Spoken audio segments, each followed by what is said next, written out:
Muy buenas noches. Dios los bendiga. Vamos a seguir con nuestra serie de la Semana Santa. Hoy estamos conmemorando el viernes de la crucifixión. La entrega sin condición de Jesús por nosotros en la cruz. El derramamiento de su sangre por la liberación de nosotros. Aquí vemos una imagen donde Jesús ha sido atado y llevado primero a Anás, al sacerdote que era el suegro del sumo sacerdote, Caifás, que era el sumo sacerdote en ese momento. Este también era uno de los sumos sacerdotes. Suegro de Caifás. Caifás había dicho, nos dice el Evangelio de Juan, vamos a usar el Evangelio de Juan y algo del Evangelio de Lucas. Ayer estuvimos usando más el de Lucas. Caifás, nos dice Juan 18:13. Primero lo llevaron ante Anás, ya que era el suegro de Caifás, quien era sumo sacerdote en ese momento. Caifás era el que les había dicho a los otros líderes judíos, es mejor que muera un solo hombre por el pueblo. Y lo dijo, dice, porque era sumo sacerdote.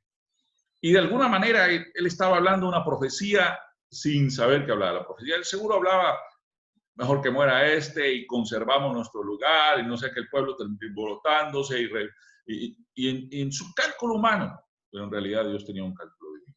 Era mejor que muriera uno por todos los hombres, no todos los hombres morir. Y es la verdad, este es el ministerio de Jesús, morir por nosotros. Nos dice nosotros la palabra también, que por un hombre entró el pecado, Adán, y por un hombre, el segundo Adán, este es Jesús, el Cristo, entró la salvación para todos los hombres. Dice la Escritura, mientras tanto, Juan nos habla a nosotros que Pedro lo traicionó, eso lo vimos el día de ayer. Pero aquí el versículo 19 dice, adentro el sumo sacerdote comenzó a interrogar a Jesús acerca de sus seguidores y lo que había estado enseñando. Jesús contestó, todos saben lo que enseño. He predicado con frecuencia en las sinagogas y en el templo donde se reúne el pueblo. Me he hablado en secreto. ¿Por qué me haces a mí esa pregunta? Pregúnteles a los que me oyeron. Ellos saben lo que dije. Entonces uno de los guardias del templo que estaba cerca le dio una bofetada a Jesús. Esa es la forma de responder al sumo sacerdote, preguntó. Jesús contestó, si dije algo indebido, debe demostrarlo. Pero si digo la verdad, ¿por qué me pegas? Entonces Anás ató a Jesús y lo envió a Caifás, el sumo sacerdote.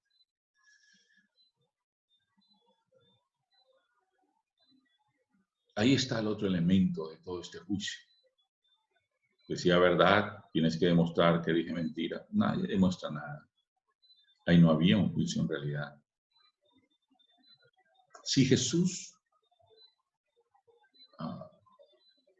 hubiera sido culpable, pues las evidencias eran claras. No había evidencia, no había nada. La muerte de Jesús, para que lo entendamos claro, demuestra que el mundo necesitaba un Salvador. ¿Por qué? Porque es el juicio más injusto que puede existir. Cualquiera conociendo leyes y sin conocerlas, ¿se da cuenta? Cómo todo fue amañado, forzado, obligado, hasta poder salirse con el plan que ellos tenían determinado. Triste realidad, hace 2000 años, triste realidad en el tiempo presente, cómo los que ostentan el poder tienen la capacidad de alinear todas las cosas para poder hacer su voluntad. Puede leer los evangelios, podemos ver la historia en realidad, en general, podemos escuchar cada cosa y no hay nada. Si el mundo fuera justo, para decirlo de esta forma, si el mundo fuera justo, Jesús nunca hubiera muerto en la cruz. No había forma de llevarlo a la cruz. Pero la injusticia del mundo lo lleva a la cruz, lo cual demuestra que el mundo requiere de ese Salvador que murió en la cruz. Lo requiere, lo obliga. El pecado de la humanidad lo crucificó. La mentira, el engaño, la envidia, todos los horrores posibles, todo sumado ahí, todo lo llevó a él, a esa cruz. No por lo que hizo, sino por el egocentrismo de los otros, por su envidia, por su corazón corrupto, por todas estas pasiones que combaten en el corazón de los seres humanos. Eso lo puso a él en aquella cruz, hasta la muerte. Qué increíble. Pero murió por nosotros. Y esa es la garantía también que nosotros podemos vivir por Él. Esa es la garantía también que tenemos vida eterna. También que seremos perseguidos por causa de su nombre. Pero que todo esto que pasa es temporal. Ni siquiera es lo importante. Que aquí en esta vida ciertamente nos tenderá la mano una y otra vez. Pero cuando nos toque partir, partiremos al glorioso encuentro del Señor. Y ahí estaremos para siempre, dice la Escritura, y no habrá dolor, ni injusticia, ni juicio, ni... no, allá habrá la presencia del Señor por siempre. El cielo mismo, la gloria eterna. Ahora bien, sigamos adelante, lo ató y lo envió a Caifás. Vamos a ver, cuando va a Caifás. El Evangelio de Juan nos cuenta que mientras sucedía este juicio, vino la negación de Pedro. De alguna manera, por ahí lo pudo ver, bueno, lo que vimos. Salta al versículo 28, 18, 28, saltamos y dice, el juicio de Jesús ante Caifás terminó cerca del amanecer. De ahí lo llevaron a la residencia del oficial, a la residencia oficial del gobernador romano. Sus acusadores no entraron porque de haberlo hecho se habrían contaminado y no hubieran podido celebrar la Pascua. Por eso Pilato, el gobernador, salió a donde estaban ellos y les preguntó. Es increíble los religiosos que eran. Estaban llevando a un hombre a muerte por todos los cargos injustos, por invención, por un corazón amargado, resentido, porque no pudieron ganarle con argumentos ni con nada, porque solo hizo bienes, sanando a la gente, predicando la palabra, dando esperanza a un pueblo moribundo que incluso era explotado por ellos mismos. Se les metió con sus finanzas. Tal vez eso fue de las cosas que más les siguió. Les limpió el templo, por lo menos en 2 ocasiones. Le volteó las mesas. Fue un negocio que tenían montado todos estos. Y aún así llegaron donde Pilato y no podían entrar que porque se contaminarían. Desgraciados, están contaminados de rato. Contaminados el corazón del hombre. Contaminado, perverso el corazón de todos los seres humanos. Todos necesitamos arrepentimiento. Qué triste ver la realidad humana, qué triste ver la profundidad del pecado. Qué triste es ver a un hombre siendo sometido a toda la fuerza y el poder que ellos ostentaban con tal de deshacerse del que les estorbaba.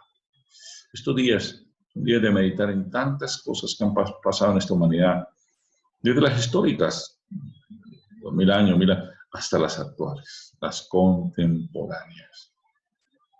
Ponerlas en oración delante del Señor. Pidiendo al Señor que extienda su misericordia, que haga su voluntad, como es en el cielo, sea en la tierra. Así que les pregunto a Pilato, ¿qué cargos tienen contra este hombre? No te lo habríamos traído, no te lo habríamos entregado, si no fuera un criminal, replicaron. Entonces llévenselo y júzguenlo de acuerdo a la ley de ustedes, le dijo Pilato. Solo los romanos tienen derecho a ejecutar a una persona. Fíjense, ellos no iban por otra cosa, no por la sangre, por la muerte. ¿A quién había matado él? ¿A quién? No era la ley del talión, del ojo por ojo, del diente por diente. No, no había muerte, pero había un odio. Odio. Ahí en todo eso está la demostración. Y no solo del pecado humano, más de la presencia de Satanás en esos corazones, incitándolos a eso, la muerte. Satanás creía que ganaría mucho matando al Hijo de Dios. No sabría que habría la puerta para la resurrección y la vida eterna y la salvación de la humanidad. Solo tienen los romanos derecho a ejecutar a una persona, respondieron líderes judíos. Con eso se cumplió la predicción de Jesús acerca de la forma en que iba a morir. Que habían dicho acerca de él que era necesario que padeciera y muriera en manos de pecadores. Dice también la Escritura. Entonces Pilato volvió a entrar a la residencia y pidió que le trajeran a Jesús. ¿Eres tú, rey de los judíos?, preguntó. Jesús contestó, ¿lo preguntas por tu propia cuenta o porque otros te hablaron de mí? ¿Acaso yo soy judío?, replicó Pilato. Tu propio pueblo y sus principales sacerdotes te trajeron para mí, para que yo te juzgue. ¿Por qué? ¿Qué has hecho? Tipo, estaba más perdido que todos. Jesús contestó, mi reino no es un reino terrenal. Si lo fuera, mis seguidores lucharían para impedir que yo sea entregado a los líderes judíos, pero mi reino no es de este mundo. Pilato le dijo, entonces, ¿eres un rey? Tú dices que soy un rey, contestó Jesús. En realidad yo nací y vine al mundo para dar testimonio de la verdad. Escucha esto, dar testimonio de la verdad. Todos los que aman la verdad reconocen que lo que digo es cierto. ¿Qué es la verdad?, preguntó Pilato. Pero no esperó la respuesta. El 38 mismo nos dice, entonces salió de nuevo a donde estaba el pueblo. Y dijo, este hombre no es culpable de ningún delito. ¿Qué es la verdad? La gran mentira, el gran juicio injusto. ¿Qué es la verdad? Él es el camino, la verdad y la vida. Nadie va al Padre, sino a través de él, de Jesús. ¿Qué es la verdad? Le hubiera dicho. La verdad es un tema relativo para los que no conocen a Jesús, para los que no conocen la palabra, para los que no se basan en principios eternos, sino temporales. Y todo lo temporal es vano, es pasajero, es variable. Pero lo eterno es lo que hace toda la diferencia. Lo eterno es lo que nos sostiene a nosotros como hijos de Dios en este tiempo presente y en la vida venidera. Sus principios innegociables. La verdad, vine a mostrarle al mundo que existe un norte real y que no es algo temporal ni variable. Vine a dar testimonio de que sí se puede vivir una vida correcta, de acuerdo a las leyes de los hombres y a las leyes de Dios. Que sí se puede amar, sin condición, sin entrega, etc. Pero ellos estaban demasiado ocupados, como el ser humano está demasiado ocupado en sus asuntos. En realidad, darse en los asuntos del Señor. Ahí en esta imagen podemos ver una mujer asomándose tras esas cortinas atrás. Otro de los evangelios nos cuenta a nosotros que es la esposa de Pilato, que se llama Claudia, y que ella tuvo un sueño. Los ángeles aparecieron en la noche y le dijo a su marido, no tengas nada que ver con ese justo. Tenía un sueño terrible con él. Los ángeles se adelantaron, los ángeles vinieron a avisar, a hablar, hicieron lo que pudieron. Pero estaba determinado justo por los injustos. Usted sabe, Pilato trata de hacerlo. Así que Pilato sale nuevamente al pueblo y le dice, ustedes tienen por costumbre pedirme cada año que ponga en libertad a un preso durante la Pascua. ¿Quieren que deje libertad a ese rey de los judíos? Pero ellos contestaron a gritos, no, a ese hombre no, queremos a Barrabás. Barrabás era un insurgente, incluso era un criminal acusado de un homicidio. Ese debió haber muerto. Entonces, Pilato mandó a azotar a Jesús con un látigo que tenía puntas de plomo. Los soldados armaron una corona de espinas y se la pusieron en la cabeza y lo vistieron con manto púrpura. ¡Viva el rey de los judíos! Se burlaban de él mientras lo abofeteaban. Pilato lo volvió a sacar al pueblo. Pero antes que todo esto aconteciera, otro de los evangelios nos cuenta a nosotros que se dio cuenta que era Galileo. Juan se salta esa parte. Pero Lucas no lo cuenta, por ejemplo. Entonces envió, y Galilea estaba bajo la jurisdicción de Herodes Antipas. Así que Pilato lo envió de él. Herodes había querido ver a Jesús hace rato porque quería que fuera uno de sus milagros. Este tipo vivía, como viven muchos, la farándula de los reyes, buscando una nueva emoción, una nueva diversión. Quería como que un mago, el truco de magia, y ahora el mago, que viniera Jesús, hiciera alguna cosa, hiciera, qué sé yo, resucitar a alguno, algún ciego viera de nuevo, algún mudo hablara, qué sé yo. Pero Jesús fue el que no habló, él enmudeció. Dice aquel evangelio de Lucas y Mateo y otros, que entonces, como no hablaba nada, empezó a burlarse de ellos, le puso un manto púrpura se burlaron, etcétera, y lo regresó a Pilato. Pilato le dijo a ellos, como lo narran los otros evangelios, no encuentro ninguna culpa en él. Herodes tampoco, pero ellos lo presionaron. Luego digo, alinearon todos los poderes para salirse con la suya. Desde entonces, dice el Evangelio de Lucas, que Pilato y Herodes estaban enemistados, pero a causa de eso se hicieron amigos. Jesús une a todo el mundo por donde quiera que pase, también estableciendo lazos de amistad aún entre los enemigos. Qué cosa tan increíble. Solo su presencia hace la inmensa diferencia. Nos dice aquí el Evangelio de Juan, capítulo 19, versículo 4. Pilato volvió a salir al pueblo. Ahora lo voy a traer, pero que quede bien claro que yo no lo encuentro culpable de nada. Esta es una de las imágenes que me parecen más impresionantes. Bueno, incluso por el detalle que lo puede encontrar en el internet. Allá afuera la multitud, acá Pilato, y aquí lo exhibe. Entonces Jesús salió con una corona de espinas sobre la cabeza y un manto púrpura puesto. Y Pilato dijo, ese hombre. Miren, aquí tienen el hombre. Ese homo en el latín. Aquí tienen el hombre.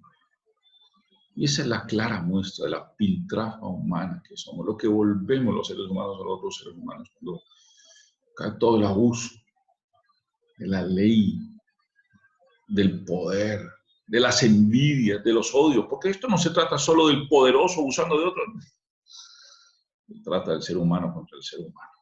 Por eso mayor descripción no puede haber. He aquí el hombre. He aquí el hombre. Acá en esta parte de la escena, al lado derecho, podemos encontrar nosotros a Claudia, como le dije, entristecida por la situación. Ella ha tenido este sueño tan revelador, seguramente habría de convertirse al Señor, como muchas otras mujeres lo llevaban, apoyándose seguro en el hombro de la que sería su amanuense, su ayuda,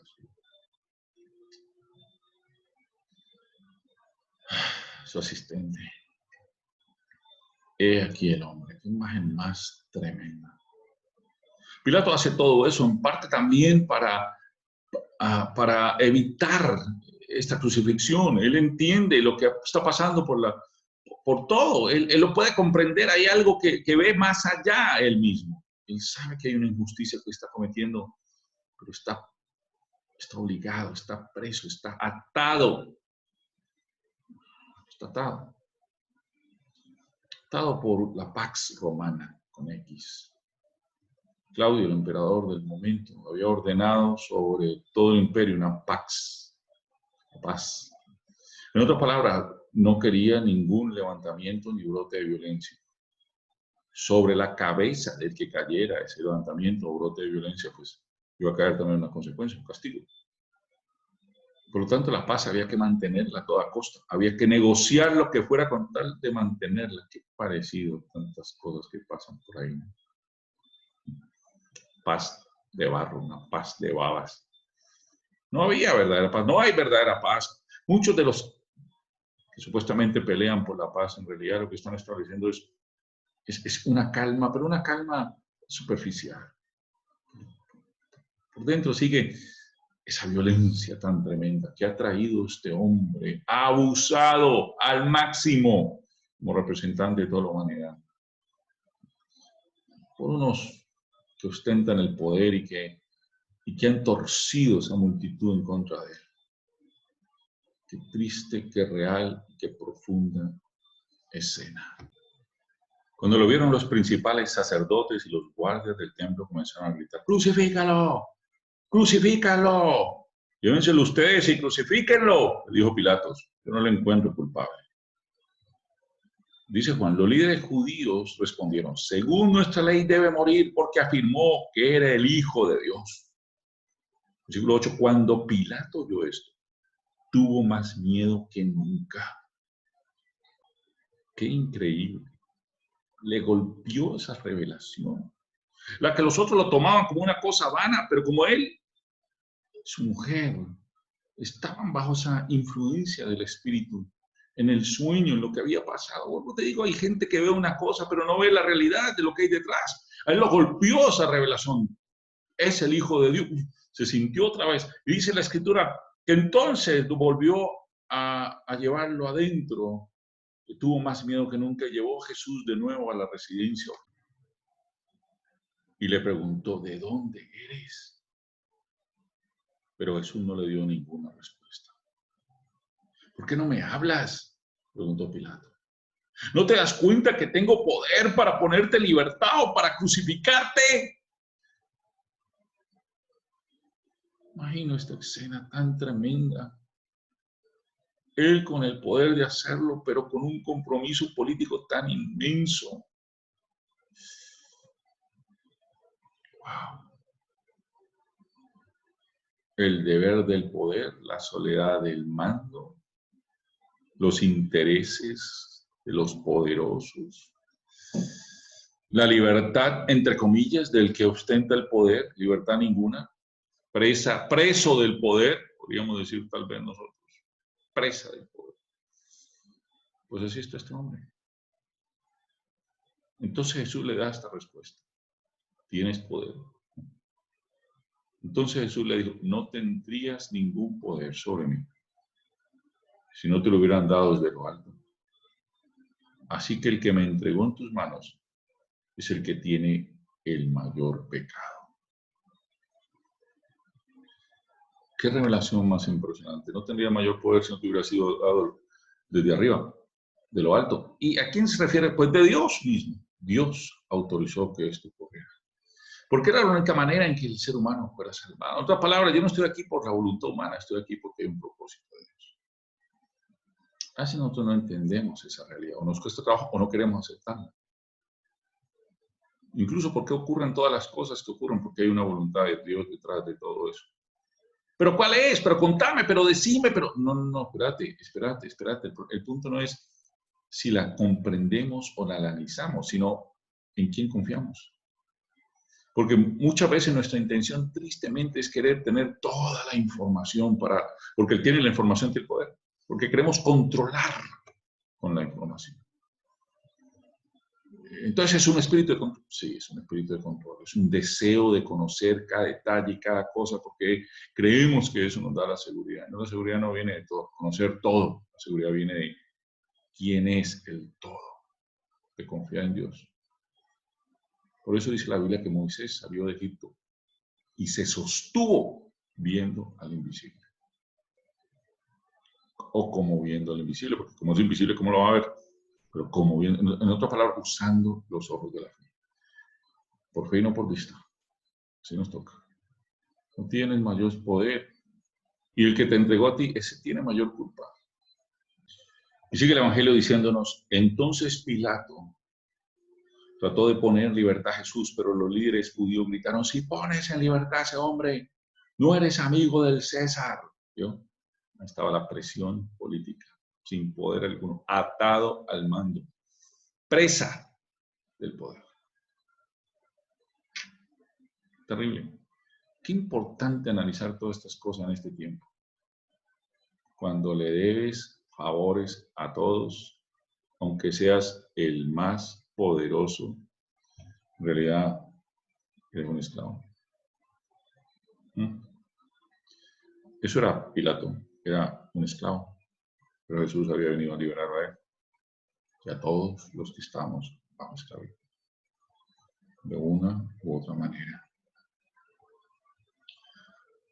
Cuando dijeron eso, Pilato llevó de nuevo a Jesús ante el pueblo. Entonces se sentó en el tribunal. Entonces Pilato se sentó en el tribunal, en la plataforma llamada Empedrado, en hebreo Gábata. Ya era el día de la preparación para la Pascua, cerca del mediodía. Y Pilato dijo al pueblo, miren, aquí tienen a su rey. Llévatelo, gritaban, crucifícalo. Como dicen, que yo crucifique a su rey. Preguntó Pilato. No tenemos otro rey más que el César, le contestaron a gritos los principales sacerdotes. Entonces Pilato entregó a Jesús para que lo crucificara. Algo que no menciona Juan, pero nosotros sabemos, es que Pilato se lava las manos. Y cae sobre ellos una condenación, lo dicen los evangelios, que esa sangre sea libre de mí y venga sobre nosotros. Y ellos dijeron que caiga sobre nosotros y nuestras generaciones. Entonces llevaron a Jesús cargando su propia cruz a un lugar llamado el Gólgota, el de la calavera, y ahí lo crucificaron. Esta imagen, quise poner algo que no menciona aquí, pero menciona Lucas, que es acerca de Simón de Cirene. Cuando Jesús cae 3 veces, viene un hombre de Cirene, que queda al norte de África, y un hombre llamado Simón, que pasaba por allí, que era de Cirene, venía del campo justo en ese momento, y los soldados lo obligaron a llevar la cruz de Jesús. Simón era el padre de Alejandro y Rufo, dice Marcos 15, 21 al 22, y llevaron a Jesús a un lugar llamado Gólgota, que significa el lugar de la calavera. Alejandro y Rufo, ¿cómo conocían a este hombre que recién estaba pasando? Alejandro y Rufo terminaron siendo parte de la iglesia después. Testimonio de este hombre, podemos imaginarlo. Haber ayudado a llevar esa cruz transformaría su vida para siempre, como todo aquel que es impactado por la vida de Jesús. Su entrega sin condición, su amor. Yo creo que regresaría a su casa con lágrimas en los ojos, reuniría a su familia. Había cargado la cruz, la señal de la peor de las muertes, que los romanos tenían el poder de ejecutar a cualquiera en todo su imperio. Él había estado a nada de la muerte, pero el que llevaba a su lado ayudando era su Salvador. Con lágrimas en los ojos habrá regresado, compungido como nunca, un hombre de campo, un hombre seguramente fuerte y dusto. De pronto se sentó a llorar en la mesa como un niño. Yo me lo puedo imaginar así, y así me lo imagino. Su mujer lo miraría, sus hijos pequeños se acercarían, hasta Alejandro Rufo, que después lo menciona, incluso Pablo lo saluda en la carta de los romanos. La diáspora llegarían hasta Roma, él, su mamá, de la cual Pablo dice, porque ha sido una madre. Imagino que carecería la cabeza a estos muchachos cuando él llegó y lloraría y les contaría lo que ocurrió. Después de la resurrección seguramente escucharían que había vuelto. Jesús tal vez se le apareció a él en parte en agradecimiento. Esto yo me lo puedo imaginar, de lo que la Escritura no dice, pero que claramente pudo suceder. De esos vacíos que son absolutamente lógicos. Más conociendo el corazón y el agradecimiento del Señor, ni hablar. Y ellos seguirían caminando con el Señor. Lo que sí sé es que esa cruz cambiaría su vida para siempre. No era un día más de ir al campo y volver a la ciudad. Era el día que habría de cambiar su vida. Y todos tenemos ese día. Y hay que orar para que ese día le llegue a todos la misericordia y gracia del Señor. Mientras buscaba imágenes encontré esta también. No tiene nada que ver con el relato en general. En realidad es un monumento que está en algún lugar. Pero esta imagen se volvió viral. Mire esta niña tratando de ayudar al Señor. Si uno no le toca esto al corazón, ¿qué se lo puede tocar? Se ve el esfuerzo que trata de hacer. Es un monumento, claramente no hay forma de moverlo. Eso está anclado ahí. Pero ella fue absolutamente sensible a ver la necesidad de nosotros. Dios mío, haznos sensibles a la necesidad de nosotros. Como Jesús fue tan sensible a la nuestra. Entonces, allí lo clavaron en la cruz. También crucificaron a otros 2 con él, uno a cada lado, y Jesús en medio. Pilato colocó un letrero sobre la cruz que decía Jesús de Nazaret. Ahí no se alcanza a ver, pues sabemos que está. El rey de los judíos. La puso en latín, la puso en arameo, la puso en hebreo. Y los principales sacerdotes le pidieron que la hiciera quitar. No, aquí está, aquí dice claramente, Pilato colocó un letrero sobre la cruz que decía, Jesús de Nazaret, Rey de los Judíos. El lugar donde crucificaron a Jesús estaba cerca de la ciudad y el letrero estaba escrito en hebreo, en latín y en griego, para que muchos pudieran leer. Pilato no se quedó con eso. Hizo lo que más pudo. Lavó las manos y les clavó eso y dijo, ahí tienen. Entonces los principales sacerdotes se opusieron y le dijeron a Pilato, cambia la inscripción, el rey de los judíos, por una que diga, él dijo, yo soy el rey de los judíos. No, respondió Pilato, lo que he escrito, escrito está, y así se quedará. Wow. Los abofeteó. Triste cosa, pero bueno, algo es algo. Entonces, una vez que los soldados terminaron de crucificarlo, tomaron la ropa de Jesús y la dividieron en 4 partes, una para cada uno de ellos. También tomaron la túnica, la cual no tenía costura y había sido tejida de arriba abajo en una sola. La imagen no alcanza a ver completa, pero es básicamente lo que están haciendo. Están jugándose a los dados esa túnica. Así que dijeron, en lugar de rasgarla, tiremos los dados para ver quién se la queda. Con eso se cumplió la escritura que dice, se repartieron mi vestimenta entre ellos y tiraron los dados por mi ropa. Y eso fue lo que hicieron. Eso está en uno de los salmos. En el Salmo 19, 24, en la parte B. Se tiraron los dados para ver quién se quedaba con mis ropas. Estaban de pie junto a la cruz la madre de Jesús, la hermana de su madre, María, la esposa de Cleofas, María Magdalena. Cuando Jesús vio a su madre al lado del discípulo que él amaba, Juan siempre va a referirse a él de esa manera, el discípulo que él amaba en su evangelio. Le dijo, apreciada mujer, aquí tienes tu hijo, y el discípulo dijo, aquí tienes a tu madre, y a partir de ese momento el discípulo la llevó a vivir en su casa. Seguramente había muerto la mamá de este Juan, que Juan era hermano de Jacob, y ellos eran los hijos del Zebedeo. Y conocemos nosotros en Mateo 20:20 que la mamá vino a hablar por ellos. Tal vez 3 años después, para ese momento, había fallecido. Esta mujer ahora perdía a su hijo. Este hijo ahora había perdido a su madre. Y lo que hace es dejarlos unidos para que se consuelen en medio de ese tiempo y ese tema. Jesús sabía que su misión ya se había terminado y para cumplir la escritura dijo, tengo sed. Había allí una vasija de vino agrio, así que mojaron una esponja de vino y la pusieron en una rama de hisopo y la acercaron a los labios de Jesús. Después de probar el vino, Jesús dijo, todo está cumplido. Entonces se inclinó la cabeza y se entregó su espíritu. Era el día de la preparación y los líderes judíos no querían que los cuerpos permanecieran allí colgados el día siguiente, que era el día de descanso, y uno muy especial porque era la semana de la Pascua. Entonces le pidieron a Pilato que mandara quebrar las piernas a los crucificados para apresurar la muerte, y así podrían bajar los cuerpos. Entonces los soldados fueron a quebrar las piernas a los 2 hombres crucificados con Jesús. Cuando llegaron a Jesús vieron que ya estaba muerto, así que no le quebraron las piernas. Y ahí se cumplió una de las profecías que decía que ningún hueso de él fue fracturado. Sin embargo, uno de los soldados le atravesó el costado con una lanza e inmediato salió sangre y agua.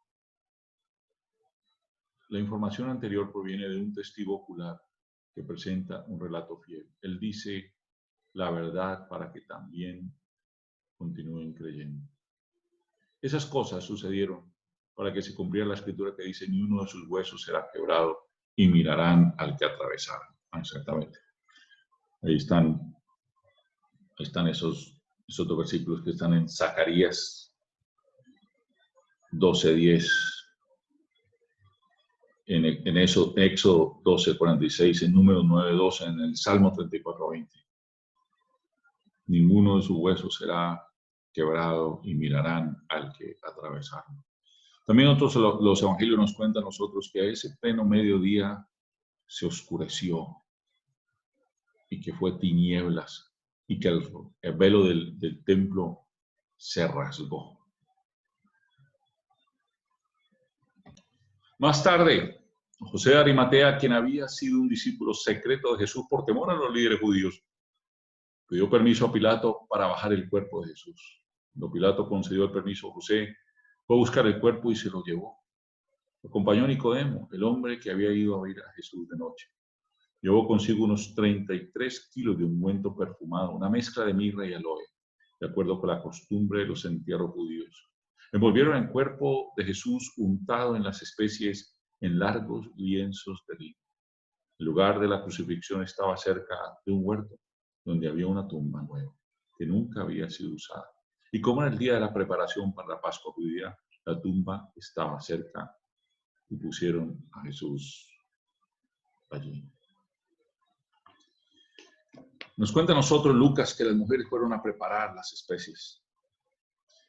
Dice que aprovecharon antes de que empezaran y apenas listaron, se dedicaron a descansar. Yo pienso que en realidad ellas no alcanzarían a hacer mucho ya a esa hora.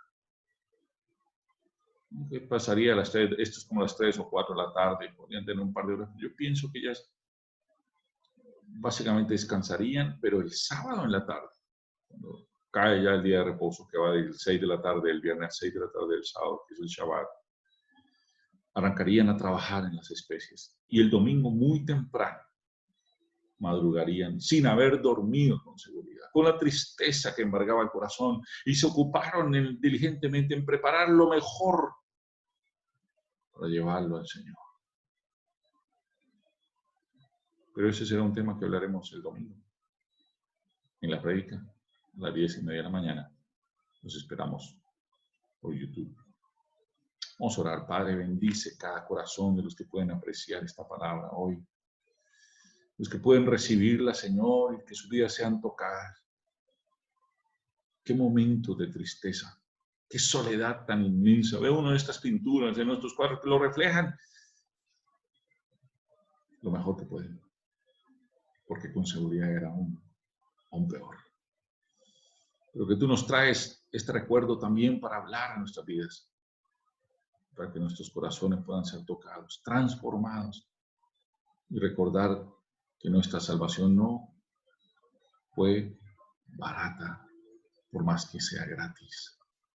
Costó la sangre del Hijo de Dios, por su infinito amor, con que nos ama, se despojó de ser Dios y se hizo uno de nosotros, el más humilde entre todos, y nos amó hasta el fin. Gracias, Señor. Muy buenas noches. Señor los bendiga. Estaremos compartiendo algunas otras palabras de lo que está en los evangelios. Y el domingo viene la enseñanza por las 10:30 de la mañana por YouTube. Bendiciones. Gracias.